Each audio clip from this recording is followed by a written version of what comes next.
So my name's DJ Pasquan. And my name is Lank. And together, we're Laquan Mitchell. So where are you guys from? I was born in Wichita, Kansas. Currently live in Olympia, Washington. Been here since about freshman year in high school. Kind of went back and forth throughout high school and then ended up coming back up here after senior year and been here ever since. And man, I was born in Germany and then ended up coming up here in 1990 when I was 5 years old. First moved up here to Tacoma and then after that to Lacey, but that's mainly where I've been raised. So mainly, I'm from Lacey, Washington, 360. Favorite local spot to eat and what do you order there? Oh. I'm gonna let you start on that one. You know what? No problemo. So for me, what I like to eat around here is old school pizza, I believe the name of it is. It's old school pizza? Old school is dope. Old school, downtown Olympia. And what I would usually get there is the pepperoni pizza. And I think the thing I love about that spot is like, it has like a retro feel. Like when you step up in there, you know, the posters on the wall and, you know, just the vibe, the music that plays in the back. It's like a nostalgia feel from the taste to the vibe of the place.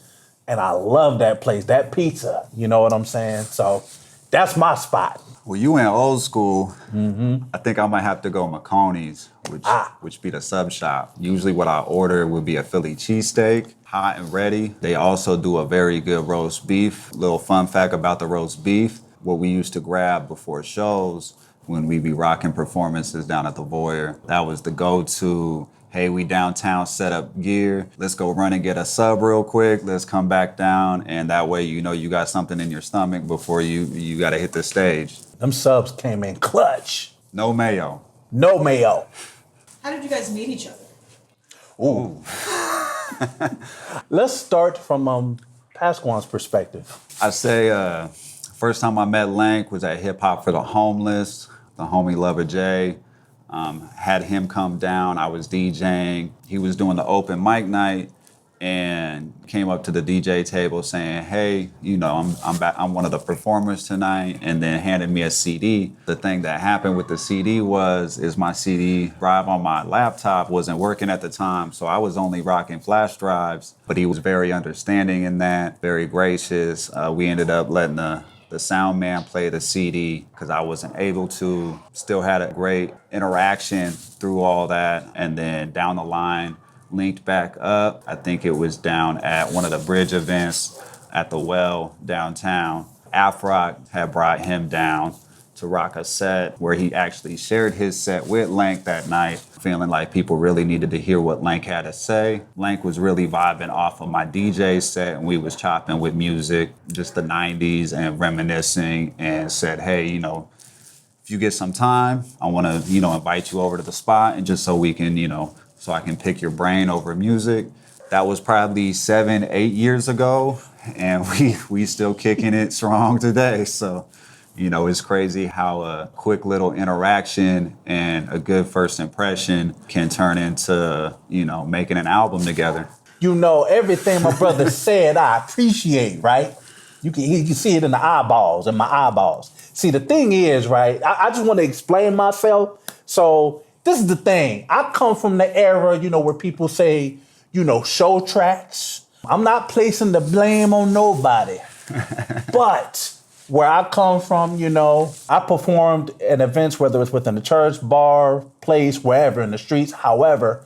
But what I'm used to is people saying, oh, yeah, bring your CD. So I was outdated. So mind you, think about this, right? Because, you know, there was a person, you know, that said, yeah, just bring a CD with the show tracks. So I came there prepared.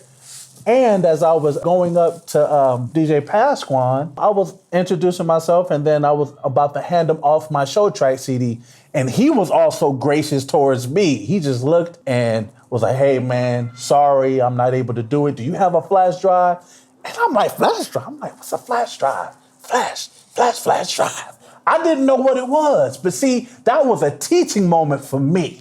In that moment, I just remember I just felt the graciousness on him towards myself in that situation. I low-key felt embarrassed, but thank the Lord for the sound man. He was like, I got a CD playing, and you know, and we worked it out. But I would say from my perspective, everything he said from his perspective is how I felt exactly the same way. My impression on him, just how he carried himself, was very professional and it was top notch. Not just in how he DJ'd, but how he carried himself as an individual. And that's what locked me in with him as well. That's what connected me towards him. And us following through to one of the bridge events. Shout out to Afrock for even allowing me to be able to be a part of his set, which I'm thankful to this day. Because if it wasn't for him inviting me, me and Ben Pascal wouldn't have probably linked up how we did now. Me being there, enjoying the vibe with the kids and the event, DJ Pascal, he out there killing the set. And this is the thing with him. He's a professional. You hear me? I got my thumb up. Professional. To where it's like his DJ sets be so great, you don't even feel like you're in Washington. You feel like you're in New York. You feel like you're somewhere else. It's an experience. So for me, I was thoroughly impressed with how he would juggle through records, and it had me reminiscing on the 90s. And every record he would play, I'd be like, oh, I remember this. Oh, I remember this, because I'm a music head. So ever since then, him invited me after me doing my set. He was like, hey, man, you want to link up and talk hip hop? I want to pick your brain. I'm like, sure. And ever since then, 8 years later, we still own. So Yeah, it's been a minute. So that's my take. What got you doing music together? I would say like how we got into the music place. So when I first connected with DJ Pasquale, when he invited me over to his place, I was just honored for him to even consider that. We were over at his place and he was like, hey man, can I show you something? I'm like, what's that? And he had something in the tub where it was something that he was rapping to. And he asked for my honest feedback. And I just told him, side, and I was giving my little takes like, my critiques or whatnot. But the thing that really moved me about it was his drive. And so after that, I'm going to be honest, if we transparent and vulnerable, I'm not a jealous dude, but I'm hypocritical right now because the one thing I was jealous on is his tone of his voice is deep. Yeah, baby. Like How deep is it? Very white, below sea level, low. I was, like, man, he has a deep voice, but it's a great voice, a radio personality voice. But then I would joke around with them like, yo, I'm saying, let's do some songs, let me send you some beats. After the time we hung out, so I shot him like 2 beats. One was up tempo, one was kind of like slow tempo, and he shot me what he did to one of them where I actually heard it. And I was like, yo, and he had his tone, his delivery, he had his tone just hit. And so I kept sending him stuff back and forth, like more beats. And then next thing you know, we had our first mixtape, Deeper Than Music. And then we just kept going on from there because I used to give him homework assignments like, try this beat, try that beat. And he was up for the challenge. He's like, what's your take? Bro, I think you already done said everything. There ain't nothing I don't think I could even add to that. That's exactly how it went. How would you describe your sound? So if I was to describe our sound, I think the best way to really describe it would probably be, future-based synths mixed with funk, so PHONK, which is like a down south, Memphis, heavy bass, something sound good playing when you playing in your car. And I think that's probably as far as like the soundscape go. Other than that, I'd say as far as the lyrics go, it's definitely honest. A lot of the lyrics and a lot of the tracks have been, created through conversations we've had. And we get to a point where it's like, yo, we talked enough about this. What if we made a song about it? I think this would be a dope concept. This is something I think a conversation that need to be opened up to more people. So a lot of it is like conversational lyrics mixed with future bass and funk.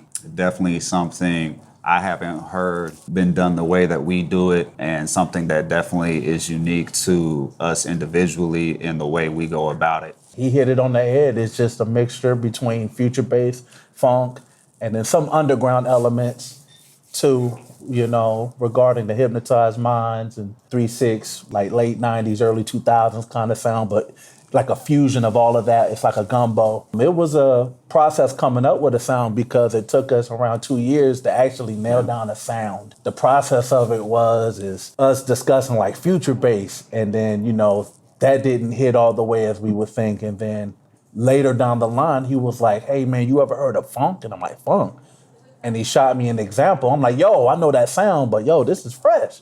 He's like, how about you try doing the funk sound? And I'm like, yo, I'm gonna take a stab at it. So then I'm doing that, and it was cool, but I just was like, man, something is missing. And then randomly, I'm like, wait a minute. What if I use future bass sounds, but mix it with the funk elements to where the funk is the low end and the future bass is the high end and bring them together? And that's how I created the sound and how I had to do it from the ground up. You know, because there were times that Pasquale would be on his side and he would write a verse and record at his house and send it my way, you know, over a previous beat. And I would take that, study the tempo, and build the beat around the verse that he had. Yeah. And then I would write my verse, you know, so mainly I produced it from the ground up, every single track. Yeah, a lot of the records ain't to the beat that I wrote to, but came out better than the way I even could envision it from the gate. It's one of those pulling inspiration from where you can. The old classic, you know, turn nothing into something or make something out of nothing. And just over time, as things progress, it get better and better and better. And so, you know you there, you know, you got something, and then just continuing to stick with it to where you got enough records you can pick through, and the records that are on the album we felt fit well with each other. They were definitely complements of each other. We definitely feel like we hit it on the head with what we were intending it to be, and I couldn't picture it to come out any better than it did. So I'm definitely excited for everybody to hear it.